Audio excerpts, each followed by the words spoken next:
Hello नमस्कार दोस्तों, आपका स्वागत है आपके अपने यूट्यूब चैनल राजन क्लासेज में। और दोस्तों आपके लिए बहुत ही बड़ी अपडेट यहाँ पे निकल के आई है दोस्तों, यानी कि आरपीएफ भर्ती 2024। ठीक है दोस्तों, यानी कि दोस्तों आरपीएफ भर्ती 2024 इसका नोटिफिकेशन दोस्तों यहाँ पर आ चुका है। और इसके फॉर्म की डेट भी दोस्तों स्टार्ट हो चुकी है। सैलरी क्या रहने वाली है, एज क्या मांग रहा है, एग्जाम पैटर्न क्या होने वाला है।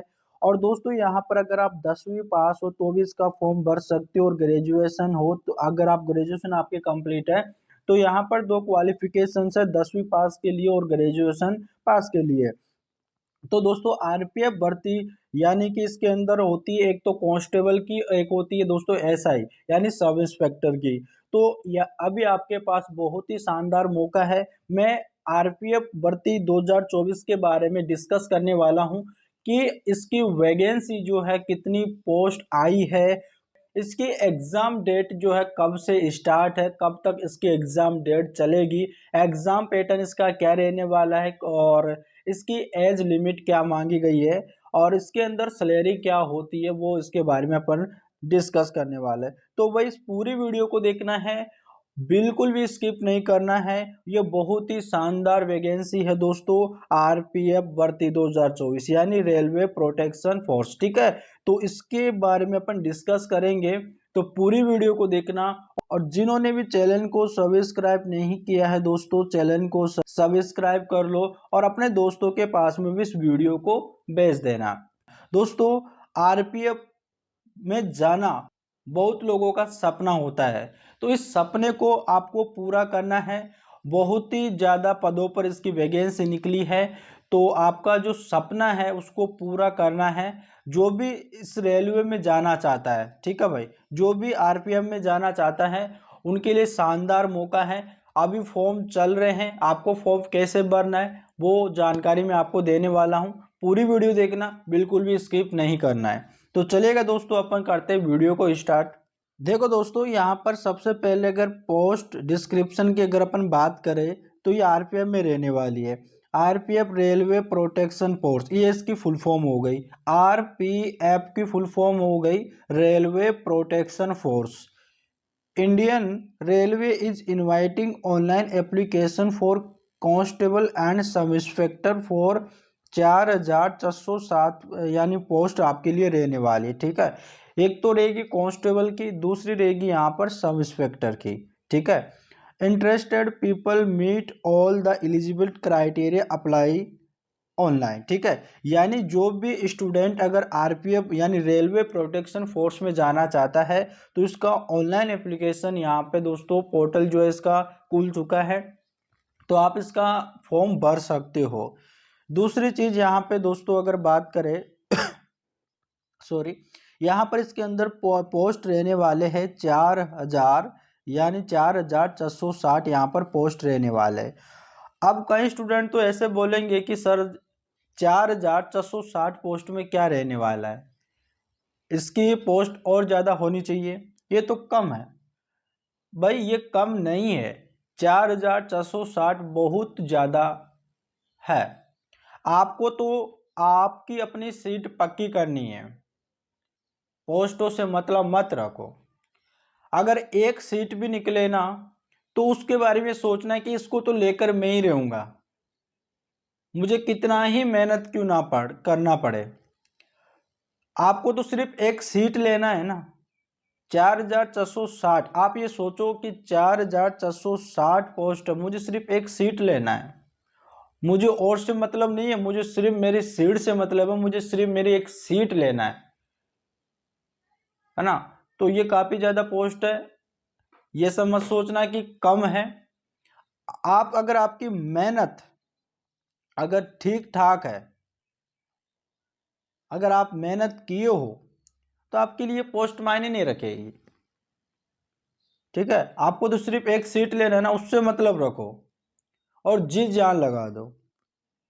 ठीक है भाई, तो ये कांस्टेबल में और यहाँ पे आपके सब इंस्पेक्टर में रहने वाली है। दूसरी चीज जो कांस्टेबल के लिए जो 10वीं पास स्टूडेंट इसका फॉर्म अप्लाई कर सकता है, और जो सब इंस्पेक्टर है उसके लिए जो ग्रेजुएशन किसी से भी को जो किसी भी मतलब डिग्री होनी चाहिए, ठीक है, कोई सी भी डिग्री, आर्ट्स का हो, किसी भी बैचलर का, ठीक है, तो इसका फॉर्म अप्लाई कर सकता है। पोस्ट नेम हो गया कि कांस्टेबल एंड सब इंस्पेक्टर है। नंबर ऑफ पोस्ट यहाँ पे 4,460 यहाँ पर पोस्ट रहेगी, ठीक है। अगर हम बात कर लेते हैं, अगर कैटेगरी वाइज पोस्ट देखो, यहाँ पर कांस्टेबल में 4,208 पोस्ट रहेगी, ठीक है, और सब इंस्पेक्टर में 452 पोस्ट रहेगी, ठीक है भाई। और कांस्टेबल के लिए कौन अप्लाई कर सकता है? 10वीं पास कैंडिडेट, जिसने भी 10वीं पास कर लिया है वो कांस्टेबल के लिए अप्लाई कर सकता है, वो एलिजिबल है, इसका फॉर्म भर सकता है, जो भी 10वीं पास कर रखे हैं। 10वीं पास करने के बाद चाहे से वो एमए कर रखा हो, ग्रेजुएशन कर रखा हो, कुछ भी कर रखा हो, लेकिन उसकी 10वीं पास कंप्लीट होनी चाहिए, तब जाकर वो इसका फॉर्म भर पाएगा। और सब इंस्पेक्टर की बात करें तो यहाँ पर ग्रेजुएशन जिसने भी कर रखा है वो इसका फॉर्म अप्लाई कर सकता है। जिन्होंने मान लो जैसे 10वीं पास किया है और वो 12वीं अभी कर रहा है, तो वो सब इंस्पेक्टर का फॉर्म नहीं भर सकता। सब इंस्पेक्टर का फॉर्म तभी भरेगा तब उसकी ग्रेजुएशन की डिग्री जो है, उस ग्रेजुएशन कंप्लीट हो जाएगी। इतना क्लियर। आगे चलते हैं। अब दोस्तों अपन बात करते हैं इम्पोर्टेंट डेट के बारे में कि भाई इसकी जो फॉर्म की डेट है वो कब से स्टार्ट है, कब तक चलेगी। देखो दोस्तों, एप्लीकेशन यहाँ पर स्टार्ट हो चुका है 15 अप्रैल 2024 से, और आज डेट कितनी हो गई है भाई? आज डेट हो गई है 17, यानी इसके फॉर्म को चले हुए 2 दिन हो गए हैं।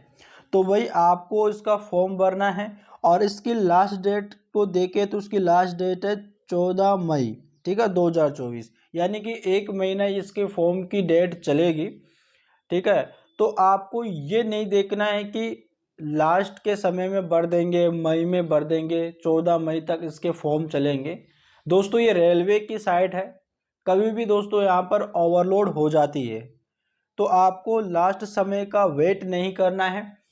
जो भी उत्सुक है, जो भी आरपीएफ का इंतज़ार कर रहा था वैकेंसी निकलने का, तो फॉर्म भर के अपनी पढ़ाई में लग जाओ।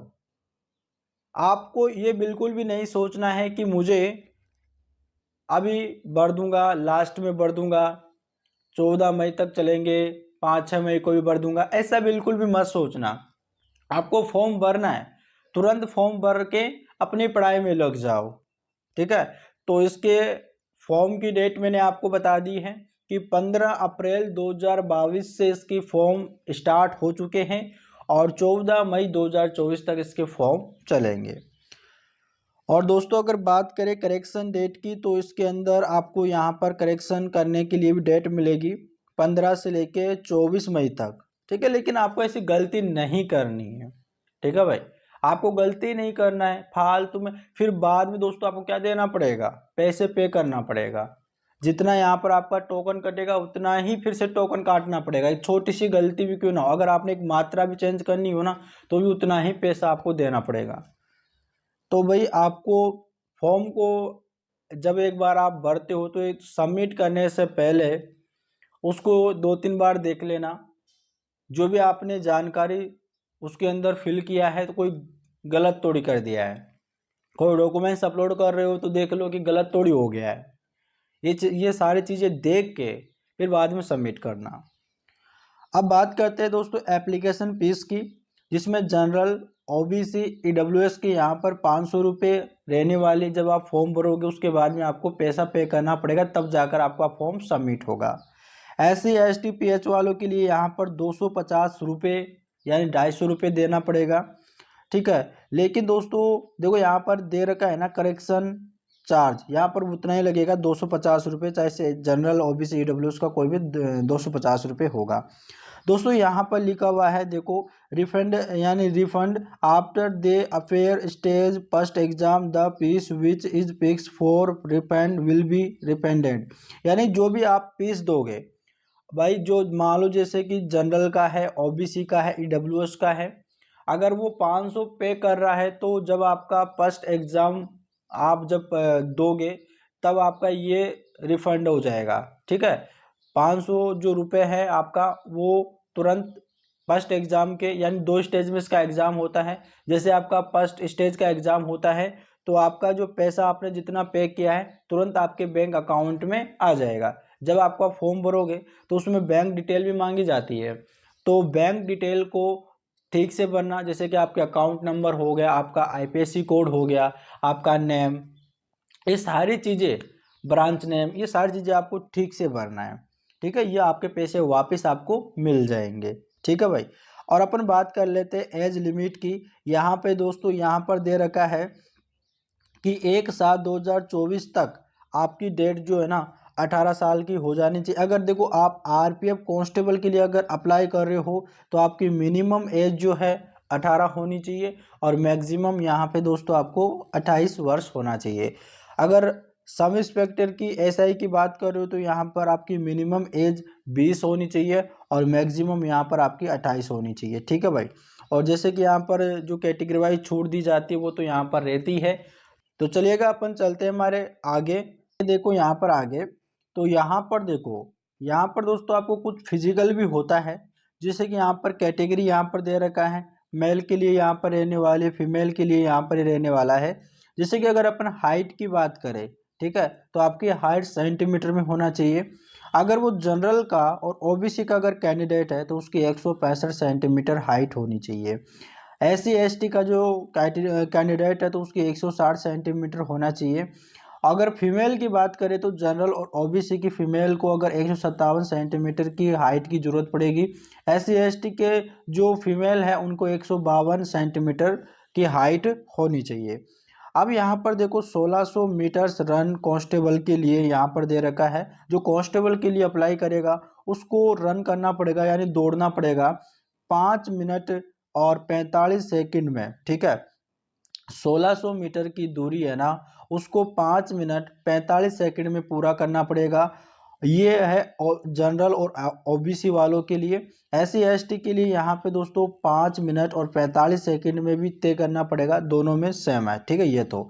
और यहाँ पे दोस्तों महिलाओं के लिए कोई भी दौड़ नहीं कराई जाएगी, सिर्फ ये मेल के लिए है। ठीक है, आगे देखते हैं। अगर जो इंस्पेक्टर के लिए फॉर्म भरेगा, सब इंस्पेक्टर के लिए, तो उसे भी 1600 मीटर की दौड़ करवाया जाएगा। और जो जनरल और ओबीसी का जो कैंडिडेट होगा उसको 6 मिनट 30 सेकंड में उसे पूरा करना पड़ेगा। ठीक है, और SC ST की बात करें तो यहाँ पर 6 मिनट 30 सेकंड में भी इसे पूरा करना पड़ेगा। और फीमेल की बात करें तो फीमेल में यहाँ पर भी इंस्पेक्टर में भी कोई दौड़ नहीं है। यहाँ पर दे रखा है दोस्तों 800 मीटर रन सब इंस्पेक्टर के लिए दे रखा है। ठीक है, तो ये तो दोस्तों आपको लो देखो, यहाँ पर ये पुरुषों के लिए बिल्कुल भी नहीं है, ये महिलाओं के लिए। जैसे कि जनरल ओबीसी की जो महिला है उसके लिए, यहाँ जनरल ओबीसी की जो फीमेल को यहाँ पर 4 मिनट में तय करना पड़ेगा 800 मीटर की दूरी, और SC ST की फीमेल को यहाँ पे 800 मीटर की दूरी को तय करना पड़ेगा। ठीक है, 800 मीटर रन कांस्टेबल के लिए, यहाँ पर मेल के लिए नहीं है। और यहाँ पे देखो जनरल ओबीसी की जो फीमेल के लिए सॉरी 3 मिनट 40 सेकंड में पूरा करना पड़ेगा, और यहाँ पर भी 3 मिनट 40 सेकंड दे रखा है। लॉन्ग जंप की बात करें सब इंस्पेक्टर में, तो यहाँ पर देखो 12 फीट है, 12 फीट है। और यहाँ पर फीमेल के लिए यहाँ पे क्या है, 9 फीट है। लॉन्ग जंप कांस्टेबल की बात करें तो यहाँ पर 14 फीट है और यहाँ पर 9 फीट है। ठीक है, हाई जंप की बात करें सब इंस्पेक्टर की तो यहाँ पर 3 फीट 9 इंच है और यहाँ पर 3 फीट है। हाई जंप कांस्टेबल की बात करें तो यहाँ पर 4 फीट है और यहाँ पर फीमेल के लिए यहाँ पर 3 फीट है। तो ये आपका फिजिकल होगा, ये सारी चीज़ें आपकी होनी चाहिए। ठीक है, अगर इनमें से भी आपकी कोई एक चीज़ छूट जाती है तो आपका उसमें सिलेक्शन नहीं हो पाएगा। तो पहले आप अपनी इसमें से देख लीजिएगा कि ये सारी चीज़ें आप क्वालिफाई कर लोगे क्या, तब जाकर दोस्तों आप उसका फॉर्म भरना है। ठीक है भाई, तो चलिएगा अपन आगे बढ़ते हैं। देखिएगा दोस्तों, अब हम आगे एजुकेशन क्वालिफिकेशन। बेसिकली तो दोस्तों मैंने एजुकेशन क्वालिफिकेशन आपको शुरू में बता दिया था, एक बार मैं फिर से यहाँ पर रिपीट कर देता हूँ। कांस्टेबल के लिए दोस्तों यहाँ पर 10वीं पास होना चाहिए फ्रॉम ए रिकॉग्नाइज्ड बोर्ड। ठीक है, और सब इंस्पेक्टर के लिए bachelor degree from a recognisation university. ठीक है, बैचलर डिग्री का यानी कि होना चाहिए, यानी ग्रेजुएशन आपकी कंप्लीट होनी चाहिए। ये हो गए आपकी एजुकेशन क्वालिफिकेशन। दोस्तों 10वीं पास वालों के लिए भी बहुत ही शानदार मौका है आरपीएफ कांस्टेबल में जाने का। तो दोस्तों आपको बिल्कुल भी देरी नहीं करना है, इसके फॉर्म स्टार्ट हो चुके हैं, इसके फॉर्म को भर देना। ठीक है भाई, जो रेलवे की जो ऑफिशियल वेबसाइट है वहाँ पर जाकर उसका फॉर्म भरना है। जो पहले इसका फॉर्म भर चुके हैं, ठीक है, तो आपको डायरेक्ट लॉगिन करना है, और जिन्होंने फॉर्म नहीं भरा है तो उसको पहले रजिस्ट्रेशन करना पड़ेगा। तो इसका फॉर्म भरना है दोस्तों, आपको मेहनत करना है। 3-4 घंटे पढ़ने से आपका कोई सिलेक्शन नहीं होने वाला है। ठीक है, आपको टाइम टेबल बनाना है कि कौन से सब्जेक्ट कब पढ़ना है, कैसे पढ़ना है, अपने पढ़ाई को किस प्रकार से सेटल करें, कब किस समय कितना पढ़ना चाहिए, ठीक है, कौन सी सब्जेक्ट पढ़ना चाहिए, ये सारी चीज़ें मैं बता रखा हूँ। मेरे चैनल पर सारी चीज़ें पड़ी है, आपको देखना है किस प्रकार से अपना टाइम टेबल बनाना है, सारी चीज़ें बता रखा हूँ। तो आपको देखना है और अपनी पढ़ाई को किस प्रकार से करना। अगर आप पढ़ लेते हो, उसको भूल जाते हो, तो किस प्रकार से आपको याद करना है, वो सारी चीज़ें मैं बता रखा हूँ। दोस्तों माँ बाप का सपना है, इसको पूरा करना पड़ेगा यार। उनकी उम्मीदें जो है बिल्कुल भी मत तोड़ना, ठीक है ना, बिल्कुल भी मत तोड़ना।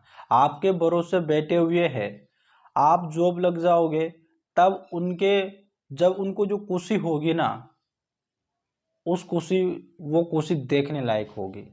तो यार उनका सपना मत तोड़ना, खूब मेहनत करना, जो भी आपका सपना है उसको पूरा करना। ठीक है, तो चलिएगा आगे चलते हैं। दोस्तों जब आप ऑनलाइन एप्लीकेशन फिलअप करोगे तो उस समय आपको देखो मार्कशीट होनी चाहिए। अगर आप कांस्टेबल के लिए भर रहे हो तो आपको 10th की मार्कशीट होनी चाहिए। सब इंस्पेक्टर का फॉर्म भर रहे हो तो आपको ग्रेजुएशन की मार्कशीट आपको होनी चाहिए। आधार पैन कार्ड होना चाहिए, पासपोर्ट साइज फोटो सिग्नेचर होना चाहिए। ठीक है, देखो यहाँ पर सिलेक्शन मोड किस प्रकार से होगा। पहले आपका दोस्तों सीबीटी एग्जाम होगा, जो आपके 2 स्टेज में होता है ना, और यानी सीबीटी फर्स्ट एग्जाम और सीबीटी सेकंड एग्जाम होगा। उसके बाद दोस्तों आपका फिजिकल होगा, फिर मेडिकल होगा, फिर दोस्तों आपकी मेरिट लिस्ट बनेगी, फिर आपका दोस्तों फाइनल सिलेक्शन होगा।